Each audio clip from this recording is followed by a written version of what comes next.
একরকম না। বিগত দিন এই 17 বছর আমরা দেখে ইঁদুর পরিবার ছাত্র নেতা জনাব নাজমুল সর্দার। প্রথমেই শুরুতে 1 মিনিট নীরবতা পালন করতে চাই। সবাই 1 মিনিট দাঁড়াবেন প্লিজ।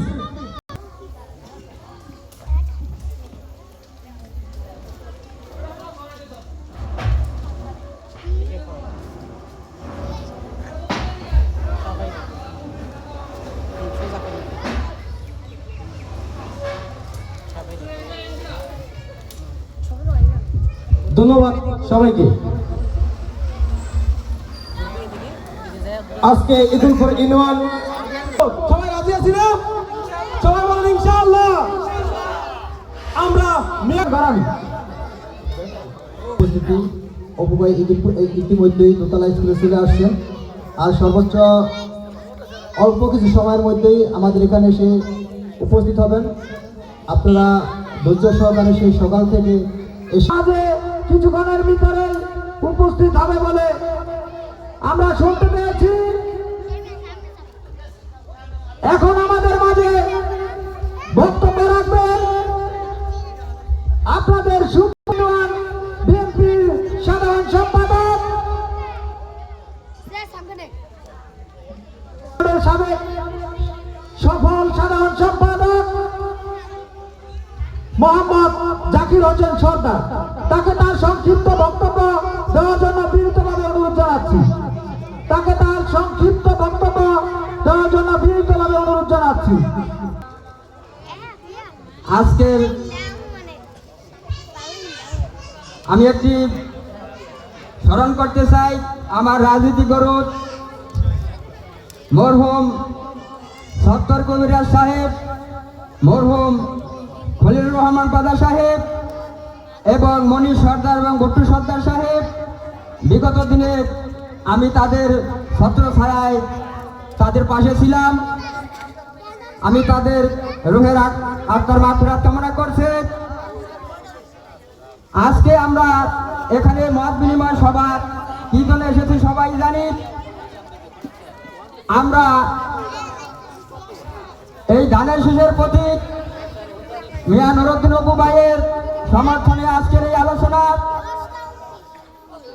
আমরা আশা রাখবো ধর্ম দেখেছি উন্নয়নের নামে তার মূলত আমরা আমাকে সমালোচনা বা আমাকে বলার অপেক্ষা রাখে না।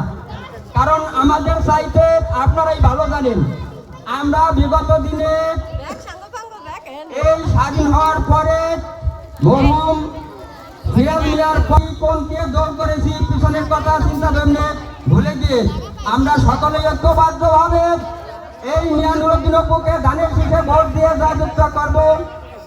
আর পাশাপাশি আমরা সকলেই যেন সবাই মিলিতভাবে থাকি।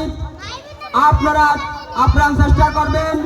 আপনারা নিজে অপু হয়ে সারা শরীয়তপুরে আমাদের বিপুল ভোটে জয় হবে ইনশাআল্লাহ। ভাইয়েরা আমার ভোটে আশা করি আপনার কাছে আমার বিশেষ একটা অনুরোধ, কিছুক্ষণের ভিতরে অপু ভাই আসবে।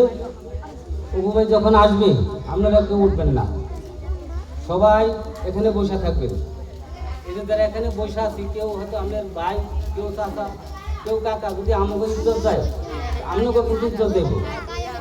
আপনারা যারা বাচ্চা নিয়ে আসছেন এই বাচ্চাগুলেন যাতে ওই অপু ভাই যখন আসবে তখন কোনো কথাতে না বলে। সংক্ষিপ্ত বক্তব্য দেওয়ার জন্য বিস্তৃতভাবে অনুরোধ জানাচ্ছি। 12 বছর পরে এই স্থানে দাঁড়াইছি, খুব দুঃখের বিষয়। আমি এই ক্যান্ডিডেট থেকে বলছে যে ভাই, আমি বলছিলাম কেন্দ্রে যে ভাই আমি নির্বাচন করতেছি, আমার লোকগুলোর কিছু ভোট আব্বাসগুলাকে দিতে দাও। তারা বলল যে না ভাই, দিতে দেওয়া কোনো রকমই সম্ভব হবে না, একটা লোকই।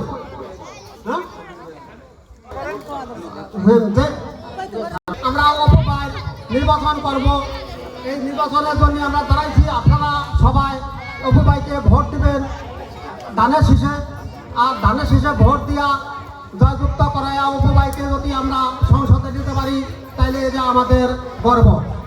আর না গেলে আমাকে অমুক বইটা নিয়ে কোনো গবেষণা করবেন না, আপনার কোনো কিছুই হবে না। আর থাকবো, আর আশা করি থাকার ওই মানে নিয়ে চলতে চাই। তাহলে এটি আপনারা আমাদের দৃষ্টি রাখা জেম ভাই অপু ভাইকে আমরা এই সংসদে যে যাইতে পারাই এইভাবে আমরা বাকি সবাই তার কোনো দ্বিধাদ্বন্দ্ব নাই। মিয়া অপু ভাইকে ধানের শীষ মার্কায় ভোট দিয়া জয়যুক্ত করিয়া আমরা যে সংসদে এমপি হইয়া যে পাঠাইতে পারি, এই জন্যই আমাদের বক্তব্য আমি পেশ করছি। আসসালামু আলাইকুম। বাংলাদেশ জাতীয়তাবাদী দলের কাণ্ডারীরা উপস্থিত আছেন।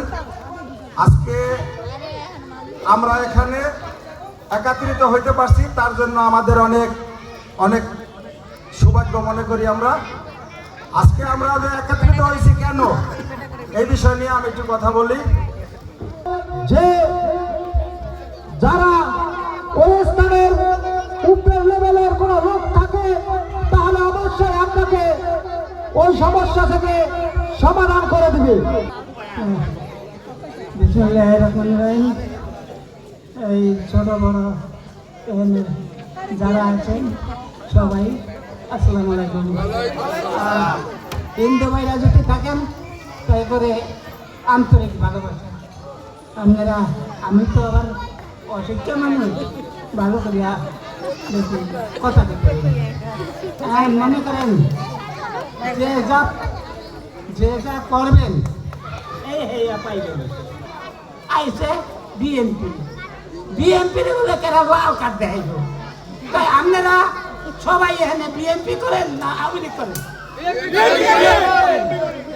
বিএনপি করলে তাহলে আপনারা সেকুল কার্ড দেয় দেবেন।